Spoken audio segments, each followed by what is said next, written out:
L'association elle a été créée en 2000. Le centre de soins, le début du centre de soins a été créé en 2001 uniquement pour les vautours. C'était à Huartise, à côté de Saint-Jean-Pied-de-Port.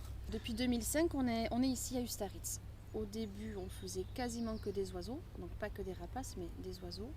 Petit à petit, on a commencé à faire des mammifères, et jusqu'à ce que ça prenne une importance de l'ordre de 20% des accueils en mammifères. Au début, le centre avait été conçu pour gérer 1 millier d'animaux.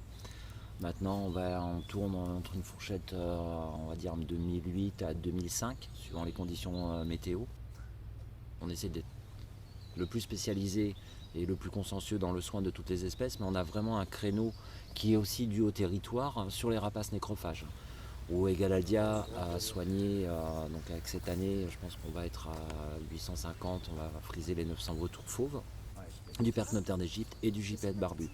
Et c'est ce travail qu'on a eu pendant une quinzaine d'années sur ces espèces-là qui fait aussi la renommée d'Egalaldia. Alors les animaux, comment ils arrivent ici? La plupart du temps, on a un coup de téléphone pour nous signaler la présence d'un animal en détresse. Donc la plupart du temps, on se déplace. Donc après, quand on revient ici avec ces animaux, on fait un check-up. Donc on est dans l'infirmerie. On va commencer par la prise de poids, température pour s'assurer que l'animal n'est pas en hypothermie. Et puis après on va regarder dans l'ensemble, donc au niveau de la morphologie osseuse, s'il n'y a pas de fracture, s'il n'y a pas de luxation, s'il n'y a pas de blessure, si les yeux fonctionnent bien, si l'animal est en bon point, s'il y a quelques soucis que ce soit. Et en fonction de ce qu'on va en tirer, de ce diagnostic, on va déterminer le traitement à suivre. Par rapport aux soins sur les rapaces nécrophages, il y a quand même une différence entre le gypaète et le vautour fauve. C'est vrai que comme disait Stéphane tout à l'heure, sur le fauve c'est relativement facile parce qu'on a l'expérience de plus de 800 individus. Contrairement au vautour fauve, le gypaète barbu, quand on les accueille, on en a fait 11 là jusqu'à présent. Même quand on croit que ça va être facile, c'est jamais facile. On a pu voir qu'il y avait des pathologies bien plus complexes.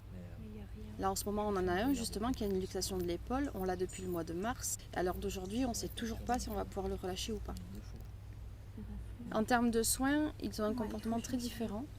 Le vautour fauve, on va être 2-3 pour le tenir, pour faire des injections sous-cutanées, pour faire des bandages, pour vérifier les ailes, tout ça. Le gypaète, en fait, on pourrait presque, ça nous est arrivé, l'attraper à main nue, sans serviette, sans rien du tout. On peut être tout seul pour faire le soin, mais je ne me tâterai pas à faire ça avec un vautour fauve. On soigne tous les deux et on ne va pas se contenter. Voilà, si j'étais toute seule par exemple à soigner, je me focalise sur ma plaie, je sais que tous les jours j'ai ça à faire. Et je peux passer à côté de quelque chose. Le fait qu'on échange, qu'on n'ait pas non plus le même regard, ça complète et on voit d'autres choses. Et c'est pour ça qu'on a été assez vigilants, je pense. Les animaux, donc au départ, vont être gardés sous surveillance dans les infirmeries.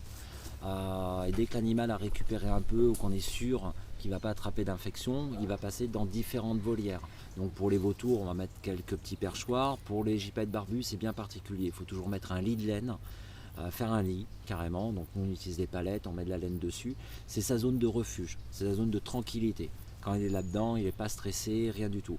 Le vautour fauve, on va les mettre par groupes sociaux parce que voilà, le vautour vit bien en communauté. Le gypaète barbu, cette année on a été un petit peu embêtés parce qu'on en a eu 3 en même temps. Eux on ne peut pas les mélanger. C'est une volière par gypaète barbu. Donc en soin c'est un animal très calme, très cool, mais entre eux ça reste de la faune sauvage. Le dernier gypa qu'on a encore en soin, là on a mis un vautour fauve calme avec lui. Parce que dans la nature c'est pas vraiment deux espèces qui aiment bien cohabiter. Beaucoup de gypaètes qu'on a eu ont eu besoin de séances d'ostéopathie. Donc là c'est notre vétérinaire sanitaire Sophie Debuson qui est ostéopathe animalière. C'est beaucoup de calme, pas beaucoup de mouvement, mais tout se joue sur les appuis qu'on va mettre au niveau des nerfs, des muscles et des mouvements. Et donc là par exemple pour celui qu'on a en ce moment, numéro 3, à cause de sa luxation à l'épaule, il faut venir travailler des mouvements légers, faire beaucoup d'amplitude pour recréer l'étirement du muscle. Le muscle a besoin de s'étirer sans douleur. Donc là, l'ostéopathie permet justement ces mouvements-là et de cerner le moment où c'est douloureux et de ne pas aller au-delà de cette douleur qui serait préjudiciable pour l'animal. On compte vraiment là-dessus, plus le travail des perchoirs et des niveaux de perchoirs pour récupérer ce GIPA.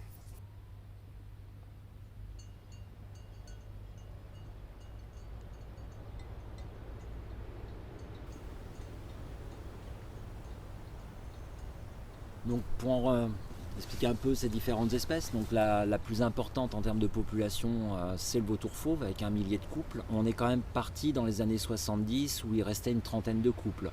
Donc toutes les actions de conservation qui ont été faites par le parc national, par les différentes ONG, ont porté leurs fruits.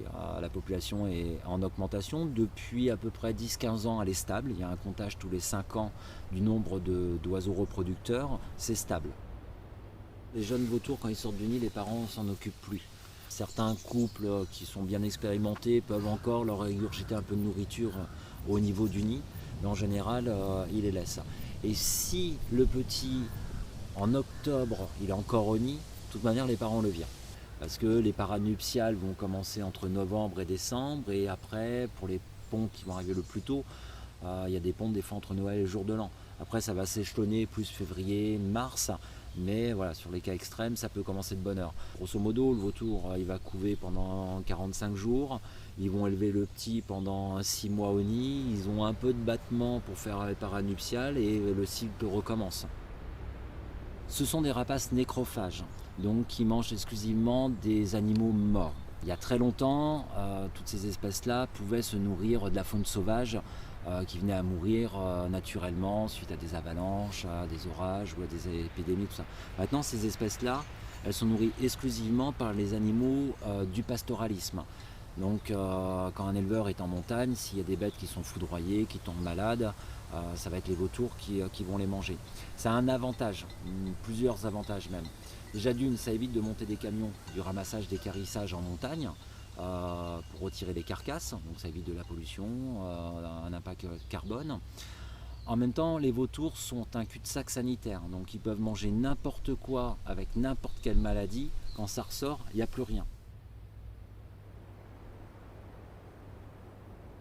Pendant la saison touristique de juin à fin septembre, une fois par semaine, on va relâcher un vautour fauve ou deux sur le massif de la Rune, parce que là on a des milliers de touristes qui viennent, et c'est pour un peu leur expliquer la biologie du vautour fauve principalement, parler aussi des bonnes pratiques qu'on peut avoir en montagne, et voilà, faire passer ce message là en gros en termes de protection de l'environnement. Si vous voulez toujours les voir dans nos cieux, voilà, achetez du fromage. On ne va pas valoriser ou mettre en scène tous les animaux qu'on récupère sur le centre. Alors, on va dire 90% des animaux sont relâchés sans public ou des fois avec nos adhérents, des bénévoles ou les équipes des Galaldia parce qu'on a besoin de les voir partir. Centre de soins, c'est aussi beaucoup d'animaux qui meurent. Donc remettre des animaux en liberté, des fois juste entre nous, c'est du pur plaisir.